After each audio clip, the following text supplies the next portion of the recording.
The only reason anybody would be against reparations is if they don't feel that this country has anything to repair in how it has treated and continues to treat Black folks. Hi guys, welcome back to our channel. In case you're new here, my name is Maureen and I'm Maureen. So in today's video, we're going to be talking about matters reparation, and we're going to be looking at different points of view for different people, what they think about reparation, and should reparations be paid to Black people? Is it time that reparations are paid to Black people? Right, so let's watch this video and then we come back and talk about it. Do you support reparations for American descendants of slaves? How can you possibly justify taking money through force taxation from someone today who was never a slaver, whose families were never slavers, who has never been involved in slavery in any way, and giving it to someone today who was never a slave, who has never been a slave, whose parents weren't slaves, whose grandparents weren't slaves? None of that is to diminish the horror of slavery, but to say that reparations is a nutso solution. Did America benefit from slavery? I didn't. But did America's history benefit from slavery? I mean, no. All right, so I'm going to ask this very, very, very directly. It's a very way of wording this.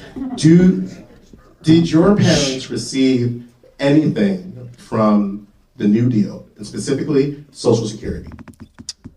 Perhaps not yet. They probably will. So perhaps you don't Social Security. Yeah, American descendants of slaves were excluded from Social Security as a means of public policy.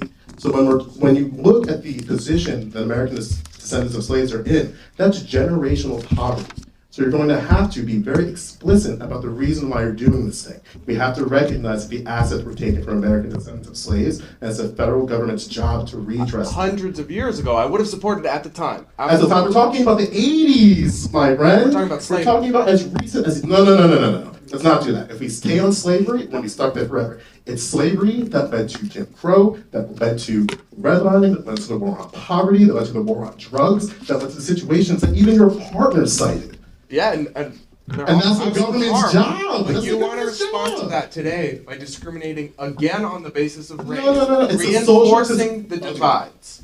Instead of, we can't go back and change the past. We have to move forward without reinforcing divides, without discriminating on the basis of race, without taking from one group to give to another. We have to move forward for equality for all, not try to look backward and do all that.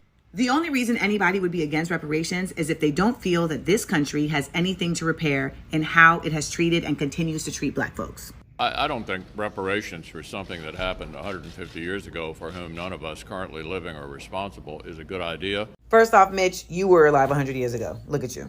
Second, reparations are not just about slavery. They're about repairing the incessant harm that has been done to Black people in this country since we were stolen and brought here, and that does not end with slavery. These people act like Jim Crow was just like a minor inconvenience. It was violence! And I don't know if y'all been looking around lately, but basically reparations should be owed for what was done like 15 minutes ago in this country. We've, tried to deal with our original sin of slavery by fighting a civil war. If the Civil War was really about righting the wrongs of slavery, then we wouldn't have all these Confederate flags and Confederate statues still just confederating around to this day. To this day! By passing landmark civil rights legislation. These people wake up every morning to undo civil rights legislation. We've elected an African-American president. Now you know you ain't vote for Barack. We need to become reparationists. We need to make preparations for reparations. And I say that comes with us first making reparations a part of our culture. This should be a part of our lifestyle. And we should be demanding that reparations be given to us by whoever is in the presidency and by whoever wants to be president. And also by our local and state governments. And I don't think that means just waiting to the last minute of an election and saying that we're not going to vote for you unless you give us reparations. Nah. We should be getting behind candidates who already believe in this. And all you white folks who want to be down, baby, you better be reparationists too. That's the new question for your white friends. Do you believe Black people should get reparations? See, reparations are not a capital gain. They're an ethical practice. Because in a society where advancement is determined by money, the only way to correct the systematic hindrance of that advancement is by providing money.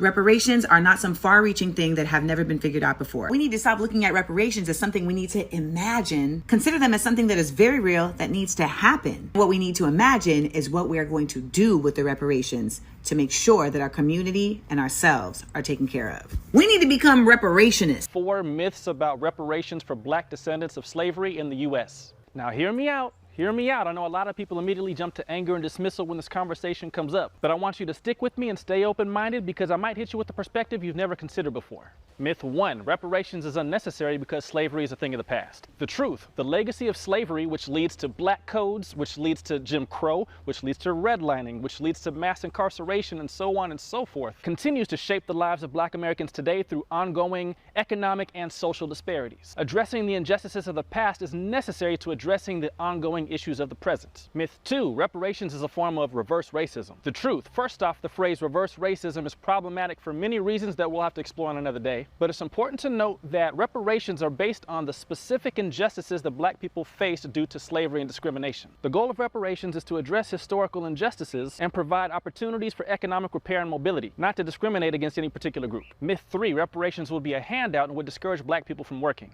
The truth, again, reparations are about repairing harm and bringing restoration. It cannot be overstated how huge the legacy of slavery is to today in terms of access and opportunity. Reparations will be an investment in the future, addressing systemic issues that lead to racial disparities, and providing opportunities for economic mobility. And myth 4, reparations would further the racial divide already in this country. The truth, reparations will be a step towards racial healing and acknowledging the harm caused by slavery and discrimination. It could serve as a unifying force for the country and could help to promoting greater understanding and connection.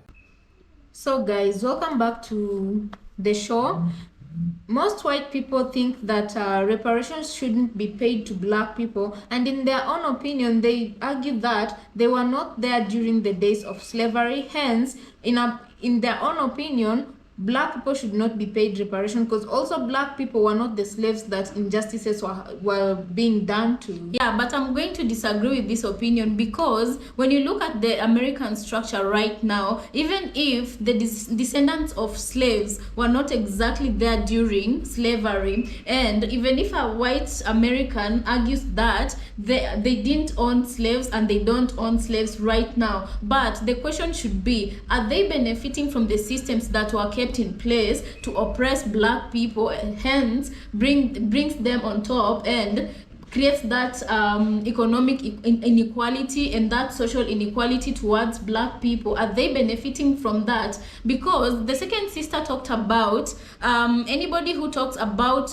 Black America not being paid reparations is someone who feels like America does not have anything to repair, nor does America have anything to be sorry about, So reparation would definitely be a way of America coming forward and saying, look, because you cannot fight for unity and you cannot fight for a united country when you still haven't apologized for what happened, and an apology alone is not enough. All right, because when you talk about minority groups like the Jewish people, then you see that they were given their reparations, along with other minority groups, the Asians, Japanese descendants. Yes. But when you look at Black people, then they're still being oppressed by the American system. So really, okay, white Americans haven't really done so much to repair their relationship with Black Americans, So for the white America, again, who still believe that America doesn't need to pay reparations, and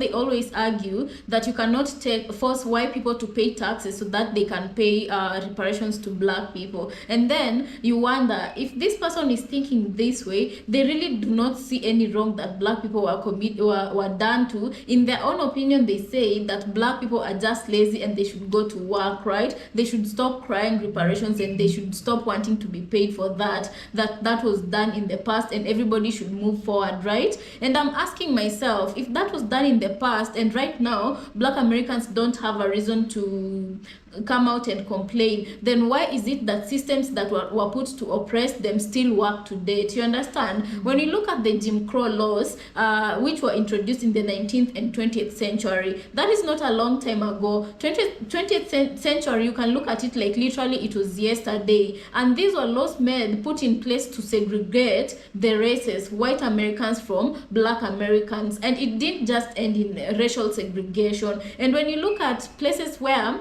the system also mentioned places where they still hang up Confederate flags. And when you go into such places, there was a time we did an episode about sundown towns. If you know what that is, if you don't know, you can look at you can just Google Twinshangout Sundown Town. Don't Google, just search on YouTube Twinshangout Kenya sundown towns, right? And these basically were places where black people were never allowed to go.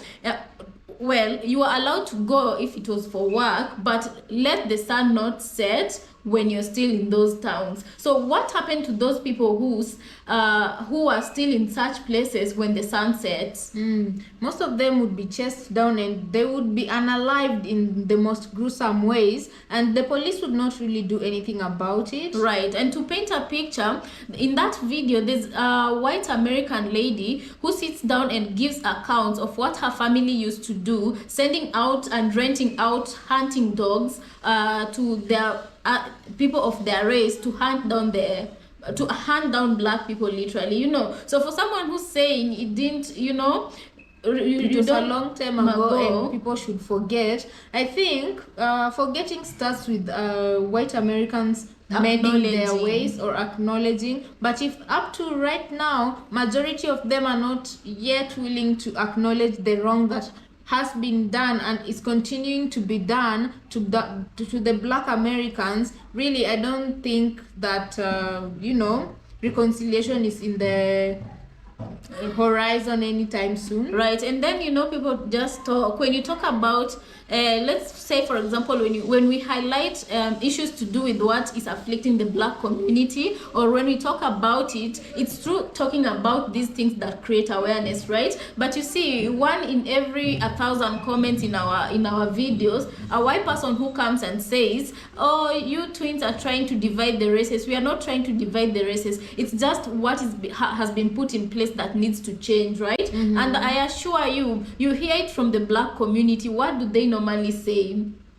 It's through paying reparations that you acknowledge that truly their ancestors and them themselves have been done wrong, and that would be a great step to move forward. And I do believe so myself. So for someone who's thinking unity in America, it has to start with reparations, and it has to start with a very good leader who will stand up and say, truly, we have wronged the black community, and we are willing and ready to do what is necessary, or what to do the needful to put, so that we can truly put this behind us. And that is not by erasing history, it's by teaching what happened, so that you can be able to sensitize the crowd of the white Americans and the rest who don't think black people deserve reparations just because they don't know, or they're not sensitive enough to the history of black community or any other race. You understand? Right. And the only reason, or the only logical explanation I can get as to why most white Americans don't want to,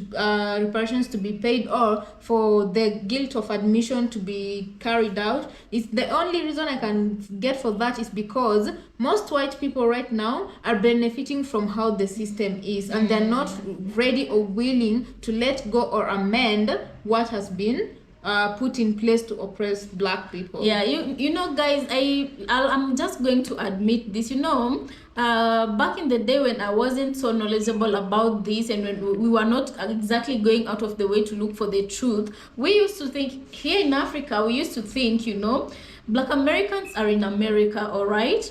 And how is it that when Africans go to America, because there are those who go with that entitlement, I think we'll make a separate episode for that, and you're like, you guys have all these opportunities, but you're not taking full advantage of it. How is it that they exist? You people are supposed to be hardworking. Why do you find the black Americans who are very poor to the extent that there's no opportunity for black Americans, and Africans go to America and find opportunities opportunities. And then we came to realize it was the way the system was rigged for black people since childhood, because there's also an episode again we covered about nurses, and these were white nurses who are talking about how black people are treated in emergency rooms, or black women when they go to give birth, how they are treated. And we really through doing these episodes is when you really open your eyes and see, to be honest, the black community, they've had to fight through everything since birth